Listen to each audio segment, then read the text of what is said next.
empathy is the superpower of marketing, of effective marketing. If you can really understand who your customer is as a person, what their context is, right? What their life is like in relation to how they consume your product or service, why they need it, what they want to do with it, and what they aspire to be, there's naturally an emotional connection to that. Welcome to This is Product Marketing, brought to you by Product Marketing Hive, a product marketing community that gives back. In this episode, Maria Ross, author of The Empathy Edge, and Crispin Reed discuss how to harness the value of empathy as an engine for business success. Let's dive into it right now. Welcome to today's PMM Hive Talk with Maria Ross. Maria is the founder of brand consultancy Red Slice, a branding expert and author of several books, including Business Branding Basics for Small Business, and most recently, of course, The Empathy Edge, Harnessing the Value of Compassion as an Engine for Success. Maria also hosts a great podcast, which is also called The Empathy Edge, which I highly recommend. So welcome to the show, Maria. Thanks for having me, Crispin. This is great. So our topic for today is empathy in business and marketing. It's an important topic, I think, now more than ever. So thank you for joining us today to talk about this. Can't think of a better person to discuss the topic with, since you just literally wrote the book on the on the topic. And I very much enjoy the approach that you take in your book. As a branding expert, I would expect you to talk about branding and empathy in branding. And of course you do. But what is really interesting is that your book doesn't open there. First of all, you talk about leadership and about culture. And I think that by doing that, you're setting down on paper what I think a lot of branding experts are saying privately, which is that branding in general, any attributes of a brand, especially compassion, is not something you can just declare with an advertising campaign. You have to live it first. And then after you live it, you can communicate about it. So I really enjoyed that. That approach that you took in your book. So let me start by asking you, how and why is empathy important in business today? Why does any of this matter? Why did you decide to write that book? Well, that's, I think, a whole webinar in and of itself of why I wrote the book. But to your point, I've always worked with my clients for the last 12 years on branding from the inside out. So even when I'm working with primarily the fast growth businesses I work with are in tech, and they often want to be seen a certain way, and it's my job to sanity check that and say, really, can you substantiate that? Can you prove that? Are you living that from the inside out? Because just like you said, brand is more than just a marketing veneer. I often say, you can't just slap a coat of brand paint on your business and expect your customers to believe. So around 2016, several different threads in my life came together.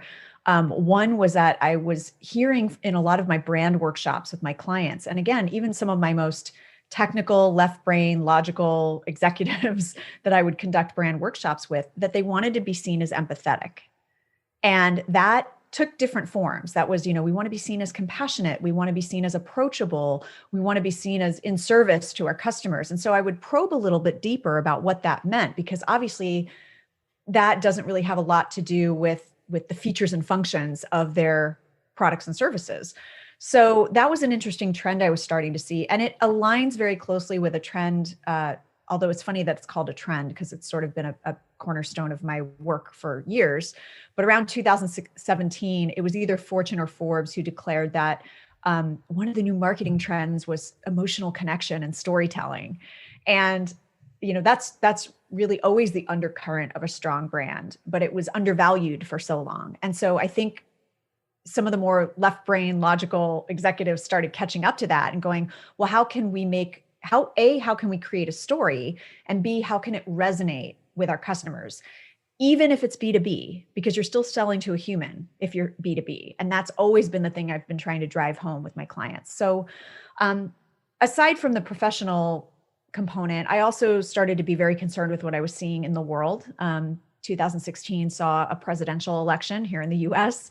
And I was a little bit afraid of the behaviors that I saw of the misogyny, the racism, the prejudice, the fear of the other. And I wasn't the only one feeling this. Colleagues and clients were feeling it too. And so I embarked on this 3-year journey of like, well, how can we put empathy into action? Where's the best place we can do that. And if you think about it, we spend the bulk of our time at work or conducting business. So why don't we start there and make that time a laboratory and a playground for strengthening our empathy? But what was fascinating was the research showed, and there was research and data and case studies everywhere. They had never just been curated before into a case for business to embrace empathy and why. So all the data was out there that companies that, leaders that embraced empathetic leadership had more loyalty, they had more success, they reached their goals more often, they could collaborate better with, teams and employees. And then cultures that really genuinely walk the talk of empathy in their culture were the most high performing teams out there. They were responsible for very productive and profitable products, producing those and bringing those to market, and often better retention, better talent attraction, not to mention that the younger generations, millennials and Gen Z, are requiring an empathetic culture in what they're looking for in an employer. So there was that angle. And then from the brand angle, there were many examples, everything from Airbnb to REI to Salesforce, where if they were really walking their talk on the inside, what were they doing externally to create a better customer experience and customer connection? And the more empathetic their viewpoint, the more empathetic they were and in tune with their customers, the more loyal those customers, higher profitability. In some studies, there was correlation to stock price and market valuation. So a lot of different data out there that suggested that this is not just good for society, it's good for business. And I was thrilled to embark on that journey. And there was too much research. I actually couldn't even include all the research there was and the studies that there are in the book. But it was exciting to see that there was this correlation, especially since I think we as marketers have long understood, and maybe didn't articulate it in this way, that empathy is the superpower of marketing, of effective marketing. If you can really understand who your customer is as a person, what their context is, right? What their life is like, their work is life, their life is like in relation to how they consume your product or service, why they need it, what they want to do with it, and what they aspire to be, there's naturally an emotional connection to that. And companies, especially B2B companies, are really starting to embrace that, which is pretty exciting. And I really enjoy in your book all the wealth of examples that you offer. There are lots of examples, and there are examples from very well-known companies that everyone's heard of, and then there are examples as well from smaller organizations, yoga practitioners. I mean, it's is there one example that you feel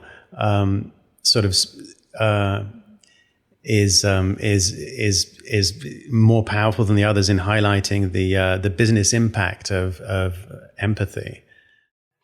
Well, there's one little nugget that I shared in the book that is kind of amusing to share, but you're probably familiar with Ryanair, the discount airline in Europe. Yes, I have taken a Ryanair flight or two. Yes. Yeah. And several years ago, they created a project called Always Getting Better, a campaign called Always Getting Better. And it was designed with empathy in mind, even if they didn't call it that, right? It was, let's look at the travel experience from the customer's point of view and remove the pain and the annoyance and the friction, right? So it was very similar to what Southwest Airlines does here in the US and Canada and Mexico. But, they got rid of baggage fees. They got rid of allocated seating. There was a variety of policies and practices that they created because of understanding their customer better and understanding what was a pain point for their customers. The following year, their profit increased by 43%. And the CEO famously was quoted, hopefully tongue in cheek, as saying, if we'd known being nice to our customers was so profitable, we would have done it years ago.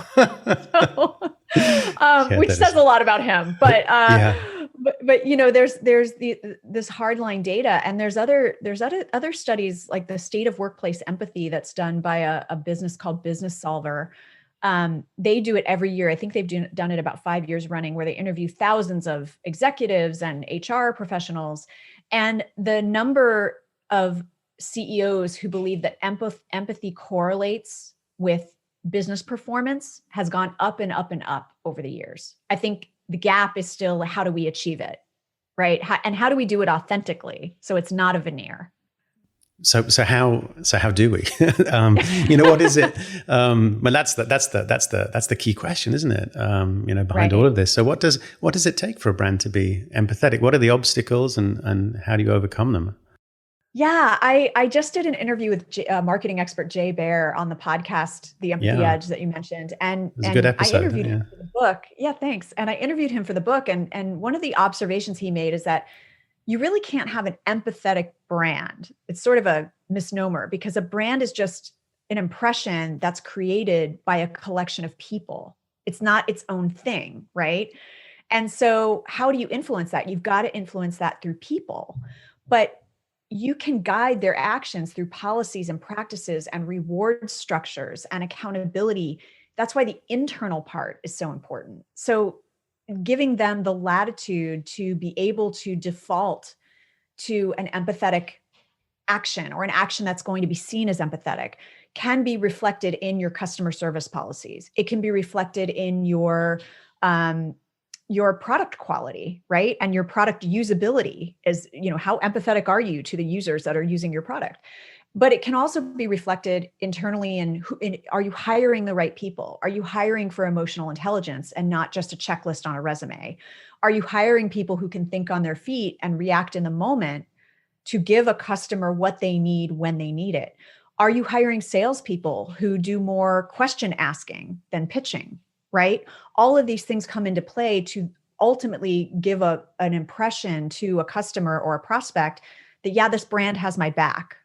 They understand me. They know who I am. And from a messaging standpoint and a marketing standpoint, we've all consumed marketing where we feel like when we read the email or we go to the website or we see the ad, we're like, oh my gosh, yes, that's the voice in my head. That's exactly what I need, even if I didn't know I needed it before, right? And that takes empathy. And not just running a bunch of focus groups, but really being in lockstep with your customers at every moment in time. And I think back to my corporate technology career in some places where I was as a junior marketing person, and how we never even talked to a customer, so everything we were getting was just dictated by the executive team or the product team of, this is what we need to say, but not so much, this is what people need to hear. And I think that's, again, another empathy gap, is how in lockstep are you with your customers? Number one, are you speaking their language? That's the big thing that I see when I go in to work with clients and sort of work my magic and help them simplify and clarify so they create a compelling message, is those words sound great to you, but is that actually how your customers express the problem? Yeah. If not, let's go talk to some of them and let's ask them an open-ended question and say, what do you think our value is? Why did you choose us? What problem are we solving for you? And use those words, echo those words back into your marketing and your sales messaging, even if it's not, what the analysts say, or, who do you want to get revenue from, the analysts or your customers? So, and I guess I'm speaking particularly of tech companies, but yes, there are words you have to do and you have to use in a language you need to speak in your industry. But when it comes to articulating the problem and articulating the value, are you vetting that with customers? Are you asking them to explain how they talk to you, to their friends, how they talk about you to their friends or their colleagues? That's where the magic is. And that's where, when then that messaging crosses their desk or crosses their laptop, they're able to say, wow, this company gets me, right? And that's where you can be seen as an empathetic brand. Yeah, absolutely. I mean, I think sometimes marketing output from companies feels more to me like the marketing people are talking to themselves.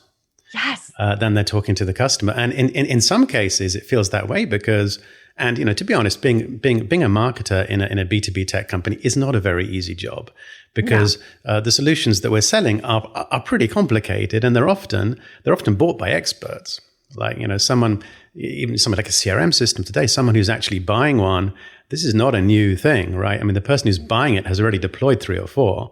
They know this stuff inside and out, right? So for a marketing team then to come across to that person in a way which is empathetic, because they're sort of giving them the answers to the questions they really have, is like, oh, it can be, it can be quite difficult Right. to And I do. think, some of the worst advice out there, and this is what I saw early in my tech career, I think before people started having the conversation about personalization and empathy and understanding your customers and customer experience, was, build a campaign and the target audience is business and IT leaders. Yeah, yeah, That's everybody, that's pretty right? And focused. they don't Yeah. have the same needs. They don't have the same goals. They're not No. bonused the same way.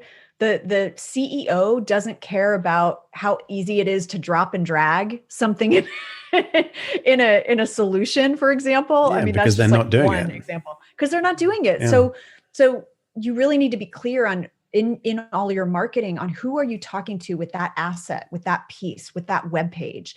And this is where the work I do comes in, is often those things are developed in silos based on product, right? You've got a product marketing team working on the messaging for this product. You've got a product marketing team working on the messaging for this product. There's no overarching story that ties it all together. Or you could go the other way and say there's no foundation that roots everything together. And that's the work that I do, is come in and what's the overall brand story that the company wants to be known for? And now it becomes much easier to hang the hooks of product messaging, benefits, capabilities onto the same story. So it's compelling in the marketplace and it all makes sense. And now the customer or the prospect is getting one consistent picture in their minds, one consistent brand image of what your company can deliver for them. So we're talking, we're sort of well into the topic of marketing and making that empathetic, which I do want to talk more about because it's an important topic. But I did want to jump back for a minute and ask you another question about some of the points that you bring up in the book around leadership in particular. And so can a brand be empathetic without an empathetic leader? Is that because not all leaders are empathetic, and I mean, how do you sort of think about that leadership and empathy, and what if there's a little bit of a mismatch there? Can you still go ahead and be an empathetic brand or an empathetic company, or do you need to get rid of the leader first? There's so many threads to pull apart in that question. I love it. Well, number one, I think just personally, we can all think back to unfortunately, we can all think back to an experience where we were working in a toxic work environment, often because of the behaviors modeled or the expectations given by the leader, right? And I often ask the question, whether you're a marketer or a product person or you're in HR, did you do your best work in that environment? Did you really innovate? Did you really come up with creative solutions? Or were you too worried about watching your back and walking on eggshells because you were working with someone where you didn't feel your contribution was seen, heard, or valued, right? And everyone raises their hand and they're like, no, I didn't, or no one raises their hand. No, I didn't do my best work in that environment. So if you think about the output from the environment that a leader creates, that's where executives need to care more about the people side of this, because there's so many studies that I included in the book around the fact that when you create that empathetic environment led by an empathetic leader, there's an increase in innovation, there's an increase in collaboration, there's an increase in time to market, there's an increase in the fact that the product resonates in the market, all of these vectors.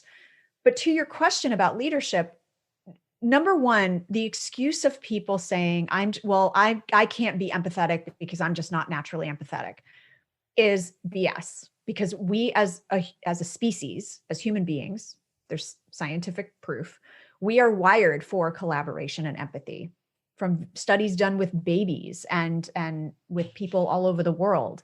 We are wired. That's how we've survived, unless you're a sociopath, or you have some other issues, some outlying issues. But for the most part, what happens is that muscle atrophies over time, whether you grew up in an environment where empathy was not modeled or rewarded or acknowledged, or it was sort of beaten out of you in a work environment, right? Where that was led by fear, that was led by toxicity, that was led by whatever you want to call it.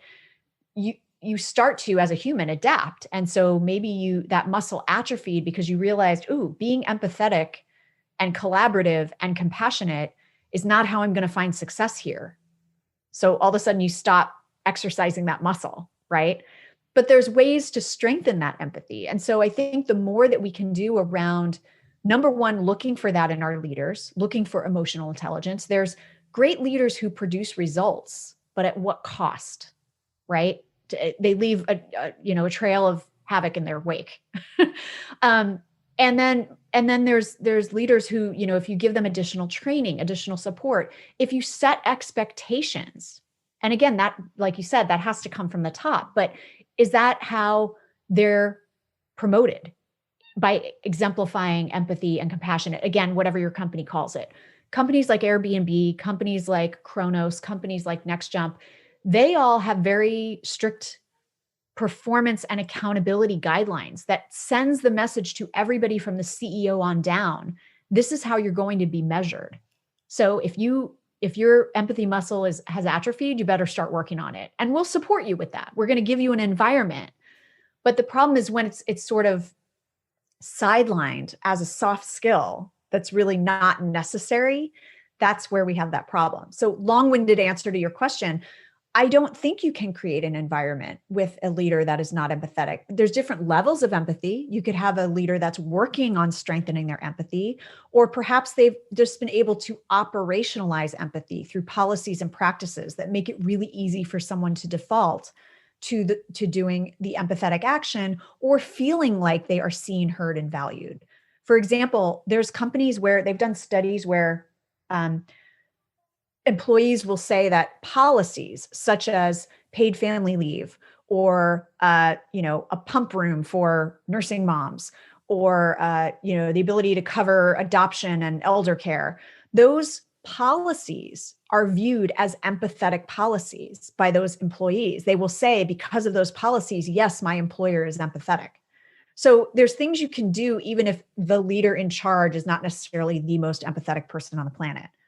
But I think if we can just take a step back and explain what we mean by empathy in the business context, just to explain that, it's not about always just feeling what someone else is feeling. I think that's why so many executives have shied away from it. Empathy is a method of perspective taking and a method of information gathering. It's being able to see things through another person's point of view and then use that information to determine your next action or your course of action. It doesn't even necessarily have to be an action that someone likes or wants, but the way that you accomplish it can be very empathetic because you're thinking about the person in front of you. You're thinking about what do they need? How do they need to be communicated to? How do they need to be rewarded or motivated? What needs to be done on this project to ensure that people can give their best work? So empathy is not caving in to crazy demands. It's not submission. It's not acquiescence or being a doormat. It is a method of perspective taking. And one of my most empathetic bosses was someone who had to lay off the entire marketing team, but something none of us wanted, right? But the way that he did it was empathetic. The way that he led through that very difficult decision showed us he cared, showed us he had our backs, showed us he understood what we were going through because he was able to provide the resources and support we needed instead of just making an announcement and going, good luck, I'll write you a reference. So, I don't know where that leaves us, but it is very true that's why I started the book at the individual level, because it isn't just as simple as let's put out some social memes that show we're empathetic, and then our organization can be seen as an empathetic brand. Yeah, exactly. So now, one of the things that you spoke about as well, and I think you touched on this in a recent episode of your podcast as well, was some of the trade-off between short-term, long-term, which I think might be a bit challenging at a business level overall, and also perhaps at a marketing level, which is that some of the value of taking a very empathetic approach is really about building a very long-term connection with customers, a deeper and longer-term and more sustainable connection, which, whereas sometimes, people in business and in marketing are under quite, more pressure for, where are the immediate results? And, I'm thinking about, and this applies to product companies as well, where, a lot of people are judging themselves based on all sorts of metrics, which may not be particularly empathetic metrics. Yeah. Yes. So how does that issue of sort of timing, come into play? What advice can you give to companies, based on short-term, long-term empathy versus immediate business returns? Or Yeah, I think this is where we need to fundamentally redefine success and look at the models that we can look at, and instead of saying, well, it's not possible to make this a priority because of X, Y, and Z, which is the excuse many companies make. But again, that's why I wrote the book, was if we shine a light on all these companies that are killing it in their industries and they're doing it in a way where they have thought about the long term, right? So a couple of examples. Number one, Airbnb. So they have an insurance policy that's developed over time for their hosts, for if their property gets damaged, right? In the short term, they lose a lot of money offering that insurance policy, especially when they first rolled it out. But they rolled it out in response to their hosts saying, you need to protect us if our property gets damaged. So it was an empathetic thing to do anyway, to create this insurance policy. But on paper, they can lose a lot of money because of that. But long term, they get the loyalty of those hosts to keep renting out their homes and their spaces to people, which in the long term will generate more money. It's the same thing when you have a customer service policy where you won't accept any returns, right? Because you're going to lose money in that short-term transaction, or, whatever it is, refunds, rebates, whatever. But in the long term, if you delight a customer that's having a problem, if you solve their problem, and I think we all know this intellectually, but it gets harder to do it in practice. You can then start to give your customer service reps, for example, or your customer support team latitude to immediately solve the problem without fear that they're going to be docked on their quarterly metrics, right? Because in the long term, that customer is going to be more loyal, is going to spend more money, is going to come back. And even if they don't, the fact that you have that policy is going to engender trust with all your other customers who will maybe never take advantage of that policy. So I always talk about, the fact that many policies and procedures are written to punish the outlier, right? They're written and they're implemented to deal with the outlier example that is going to be really problematic. But you almost have to think of that as a cost of business, like Amazon does, where, if you have a problem with one of your items, Amazon just refunds you. Like, you can contact them, and if they're able to, they don't ask questions, right? They're assuming good intent on the part of like 98% of their customers.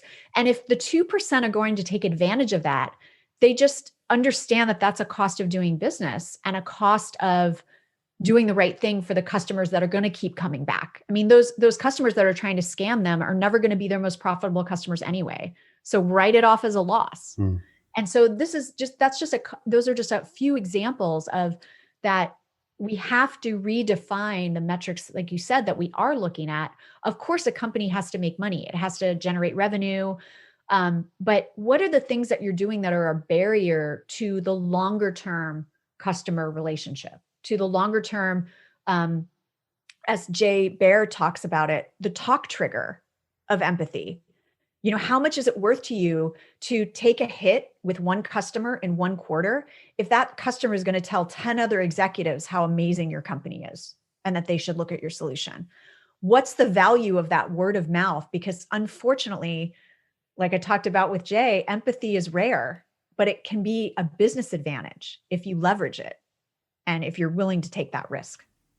Fabulous. Now, so I don't want to shortchange the marketing side of the conversation too. So I took you on a bit of a detour there. But so earlier you were talking about how things that marketers today can do differently to enable their marketing to be more empathetic. And one of the things you were talking about was making sure that you spend more time talking to customers and sort of asking them about their view of the world rather than sort of, taking top-down instruction. What are the sort of biggest, if you were to think about, a couple of big things that you think that marketers today should be doing that in your experience, not everyone is doing, that people should sort of, either start doing a lot more of, or perhaps stop? What would stop doing? What would you? Man. Yeah. What if comes I had all to the mind? Solutions, I'd be making a ton of money, right? No, but well, one of the things I've already aired one episode in the podcast around data as empathy. Ah. And another one is coming around for some really big global brands, someone who's worked on really big global brands, leveraging data insight. And I think that's one of the mistakes. I am very glad as a marketer that things are very data driven. I was always hungry for that earlier in my career when nothing was data driven. I wanted to be measured. I wanted to understand what was working and what wasn't. I think what happens though is in our rush and in our overwhelm of everything that marketers are being asked to do, especially in B2B, we take the numbers at face value. And one of my prior guests on the Empathy Edge podcast was a head of e-commerce for eBay and for some other companies. And they would look at what was the story the data was telling. So they would take a step back before just like slapping the metrics on a PowerPoint that they were presenting to executives and say, really dig into why this was happening. And so really being able to look at the data. And of course, the danger in that is data can tell whatever story you want it to tell. But the fact is we do need to take time with that data and really understand what it's telling us. And if, clicks are down or adoption is down, really digging into why that's happening. So number one, we can address it perhaps in the product, but number two, we can address it in marketing. And maybe there's communication or marketing that needs to go out that we need to be talking about and reminding people of. And so I think that that's one thing is in our drive for more data, we sort of just take the numbers and run, and we don't really take the time to craft what are the numbers telling us? What is the narrative that it's telling us? And also it could be telling you a story that you didn't realize existed. And maybe there's a trend in there that you can capitalize on as a marketer to come up with a new campaign or a new message that you hadn't even thought of before. And again, that takes time. But I think this is the thing where, again, the long-term, short-term, we need to be giving marketers the space to take the time they need to do to create a strategy that works, not analysis paralysis, but give them some breathing room to make sense and adapt and adjust. And you and I both know marketing is testing and tweaking. Unfortunately, many people don't understand that about marketing. And they think it's it's like an ATM machine. You send this campaign out, you get this many leads back, right? And we're dealing with human beings and human behavior, and it doesn't always work that way. Yeah, data. No, data is a great topic because there's power within data, which makes it very dangerous. Yes. I think because we have so much more data now. But the question really is, what do you do with that data? What are the objectives that you're setting people? What are the metrics that you're using to measure what you think is success and what is success? And this applies on a product level, it applies on a marketing level, and then you add machine learning and artificial intelligence into all of that mix. I'd love to talk more about the product aspect of that. Perhaps we will in a minute. I just wanted to remind people who are watching, if you have questions, you can put them into the PMM Hive Slack workspace, and I don't want to shortchange anyone who has questions. So actually, if you don't mind, I'd like to just take a couple of questions there. Absolutely. And then there's other stuff that I want to ask you about as well. A question actually, which we didn't talk about, popped up, which is about coronavirus and COVID-19.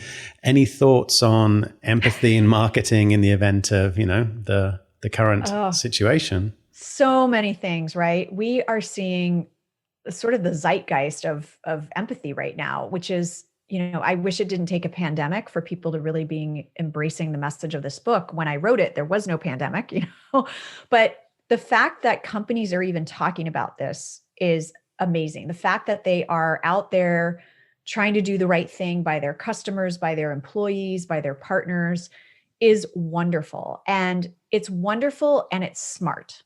Because what is happening right now, because of the transparency in our world of being able to peek under the covers to if something is an empathy veneer or not, and you can look at the pandemic, you can look at the calls for racial justice and the unrest there, like all of those things.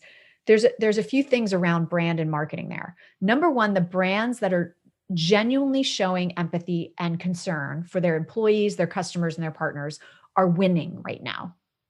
The ones that had, waited so long to even acknowledge that there was a pandemic, acknowledge like communicating with their communities about what they were doing.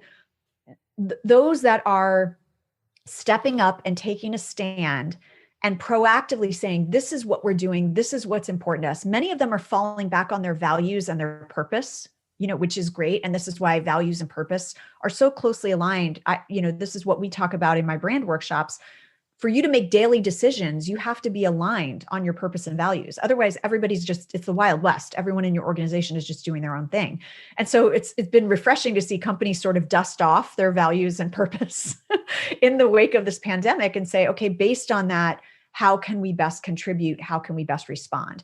There's been many studies by an organization called DoSomethingStrategic.org, especially they've been doing them weekly, I think since March or April, with Gen Z and millennials. And the not so surprising thing is those generations care about how a brand acts and if a brand is acting ethically and empathetically. When I was growing up, I didn't think too much about that. I just saw the shiny object I wanted to buy, and that was enough for me. But those future buyers, those consumers, are making comments like, 47% of them like a brand less because of how they've responded to the pandemic. Some of them have said they will refuse to buy from a brand that has not protected their employees or their customers. So this is impacting the bottom line. So that's what I mean by brands that are stepping up right now are winning, because people are noticing what you're doing. And from a B2B perspective, these are conversations I've been having with clients since March. Your customer's not who they were in February of 2020. Your old ideal customer profiles, throw them away. We need to redo them. We need to rethink them. Where are they now? What do they need? What are their goals? What are their values? What are their aspirations? And how does that impact not just brand and marketing message so that we don't look tone deaf, right? We need to be where our customers are. We need to meet them where they are. But also, how does that impact service delivery? How does that impact product delivery? How does that impact the capabilities of our product and what our customers need from us right now? How does it impact sales strategy? Because the sales strategy that you had in January and February is no longer valid. What is the approach that you're taking based on what people need and where they are? And that's where, the empathetic salespeople, empathy is the number one trait of successful salespeople, by the way. But that's where that comes into play of them being able to adapt and meet people where they are. So given the pandemic, summary, we're going to see a shakeout of brands that win and brands that lose. And the brands that win are the ones that are going to be acknowledging what is going on. They're going to be systemically making changes, whether that's, if you look at the calls for social justice and social equity, are they making changes to their hiring pipeline? Are they making changes to their executive team makeup? Are they making changes to their board makeup? Are they, what are they doing internally to address that? From the pandemic standpoint, what are they doing to change service delivery, to keep customers safe, to keep employees safe, to keep partners safe? What are they doing? We're not going back. So what are they doing for the long term? And are they communicating that to their customers and their employees? Zoom has done an amazing job, not just because we all need to rely on them right now, but because the company, you mentioned earlier, the importance of an empathetic leader.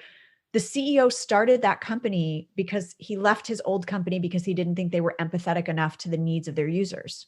That's why he started Zoom. So that ethos trickles through the entire company. And they have stepped up with, what can we do with our product, with our services, with our talent to make things better for people? Them giving free accounts to K through 12 in the spring in a pinch is just one example, right? Them making as security issues were uncovered because of the volume of people using Zoom, they made a lot of changes to meet people where they were and to meet the needs of their customers. Probably not something on a product roadmap, but it's what are you doing to be in lockstep and not be tone deaf? And when you do something from a marketing or sales or a messaging perspective, what's the meat behind that? Again, how are you walking your talk and not just, again, sending out those social memes that say, hey, stay safe, everyone, wear your masks. What are you doing internally to make that a reality? Good. So let me just, you mentioned product along the way, and I think there's some interesting things to talk about there. And I've just, started spending some time with some product folks who are absolutely into the concept of empathy, purely coincidentally, and actually a company in the digital commerce search space actually called empathy.co. And they're really into the idea that technology can enable you to create user experiences which are fundamentally empathetic.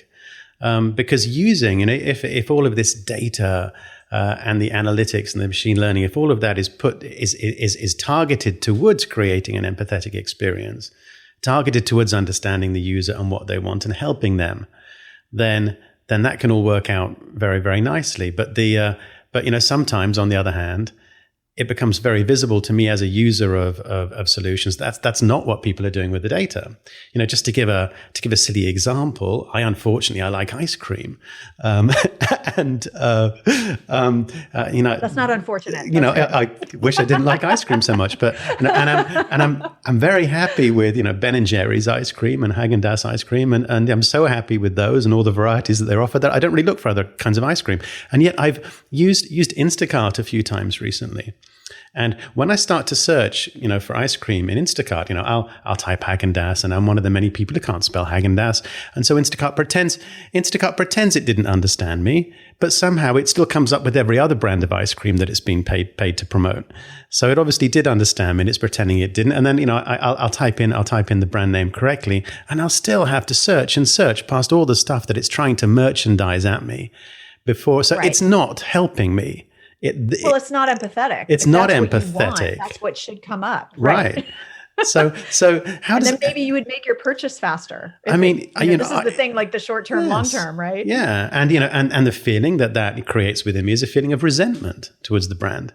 Because I know what I want to buy. And I know that supermarkets do this all the time as well. They'll try and put something in the wrong place in the store, hoping you'll pick it up on the way. But it's much easier. If you're in a physical store, you probably go to it quite often. You know where to go. You're not going to be very much distracted by their merchandising efforts. And, you right. appreciate it's their store. But when it's electronic, it's possible to make it very hard work for someone to actually get what they want. And I feel like I see this a lot, with TV streaming services that are showing you what they want you to watch, not what they think you would like, And so what are your thoughts on empathy and product and, all of that, that topic? Yeah, well, I just, I want to give the I'm not a doctor message, because a product is not my strong suit. It's really about messaging and brand. But I can say, those are the things I mean about operationalizing empathy and looking at every aspect of your customer's experience to say, what's the trade-off between us, getting a sponsor and putting a product in front of somebody, how can we do that in the best way that we're not hindering the customer from getting what they want and what they need? Because again, you are creating a brand impression. And like you said, you start to get filled as a customer, you start to get filled with resentment. And that's not a brand impression that is probably lucrative for many companies to have.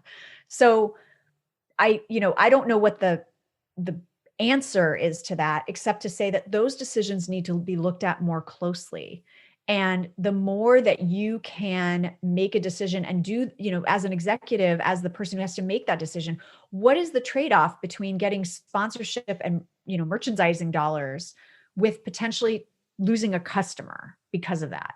And is there a way you can make that experience a little bit more seamless, right? So like one example is we have YouTube TV and we also have Hulu. We cut the cord on cable.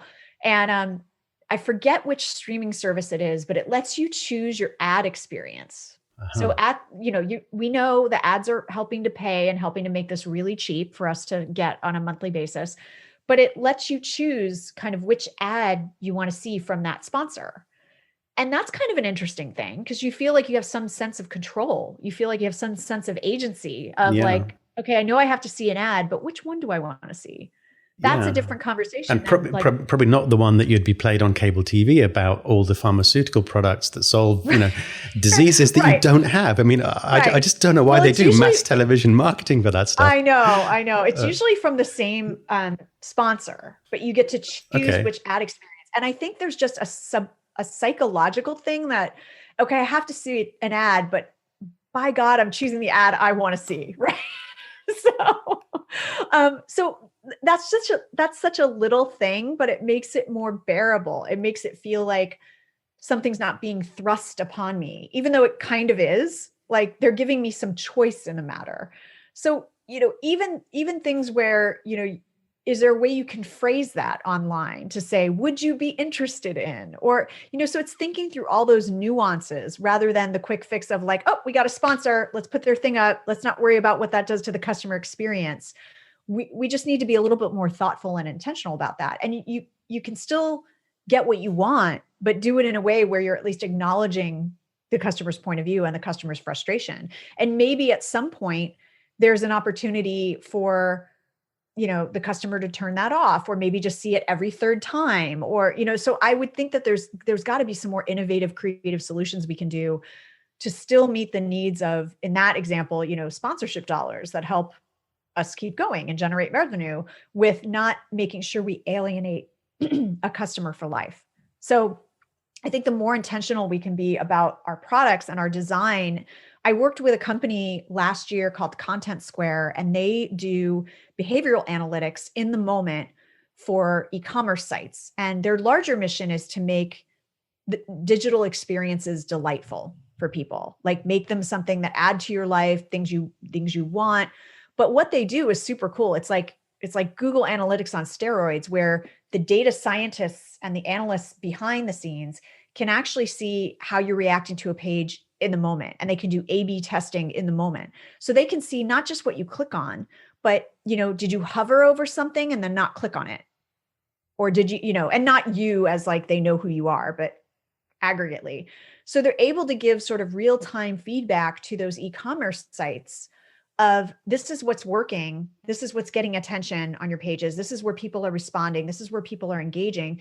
So they can instantly change it to adapt to what a customer wants and needs. And that's where I see technology being really useful, because that has nothing to do with yes, ultimately that site is trying to sell you more stuff, but it's also about giving you a really great experience so you have a great brand impression. And that's why, for example, in my brand workshops, when I work with tech companies, we need to bring someone in from product. We need to bring someone from technology. Even though we're doing a brand and marketing exercise, they need to understand how this impression we want to create impacts how they design the product and how they design the customer experience. Those things cannot be in a silo. Yeah, absolutely. Yeah, wonderful. So, well, I think we're heading up to time. I think in a few minutes. But are there some any final thoughts you would like to leave people with? I think it's funny. I think that we need to let go of this idea that empathy and compassion in the workplace is a weakness, or that, I'm going to make myself too vulnerable if I am empathetic and compassionate. Going back to the definition of empathy, it's not, necessarily sitting and crying in a corner with your employees all the time. It's merely taking the time to understand their point of view and treat them as individuals and bring the humanity back into the workplace, because that's ultimately going to impact how they do their job, how they serve customers. The quality and the innovation of the products and the marketing that they create is going to be a better experience. And yes, ultimately will lead to the bottom line. And so if you come at this wanting to embrace empathy in your brand and your marketing and your leadership, initially for purely selfish motives, I'm totally okay with that. That's kind of why I wrote the book, for the skeptics, of like, if nothing else gets you to embrace this point of view and this way of operating, let me tell you all the things that are in it for you, right? Meeting people where they are, the essence of marketing. Because ultimately I have seen those behaviors, once performed, transform people from the outside in and make them say, I want to do more of this. Like, I like the response I'm getting from the world. And my sneaky little mission is, if we can create a more empathetic mindset at work and in our business, that naturally bleeds over into our personal lives and into who we are in larger society, in difficult conversations, in difficult relationships, in not even difficult, like just any discussions and relationships that we have. We will be able to practice strengthening that muscle at work so that we can then all help bridge the empathy gap in larger society, and hopefully be kinder and better as a result. So as long as we try to Trojan horse empathy, I'm all for it. That's a wonderful mission, and I certainly wish you all the best in that in that mission as you continue, down that line. And thank you so much for joining me today. I think it's been a really interesting and insightful conversation. So thank you so much for that. And as a reminder to folks, Maria has a great book, The Empathy Edge. You should definitely read it. There are lots and lots of very interesting examples in there, and some really, it's really a very good book. And I also urge people to subscribe to your podcast as well, The Empathy Edge as well. That would be great. Thank you. It's a great podcast. And I just wanted to add, if folks want to go to red-slice.com, right at the top, there's a free download of the 5 business benefits of empathy. And that's a really useful tool to starting the conversation in your own company or with your own team about the benefits you can reap by exploring adopting a more empathetic point of view and a mode of operation. Perfect. Well, thank you so much for joining me today. Thank you. Thank you for tuning in to This is Product Marketing, brought to you by Product Marketing Hive, a product marketing community that gives back. Check out our website productmarketinghive.com to join our community, meet fellow product marketers, and access free resources, including training, playbooks, templates, and events. If you enjoyed our podcast, please subscribe and give a 5-star rating on the platform of your choice. See you next time.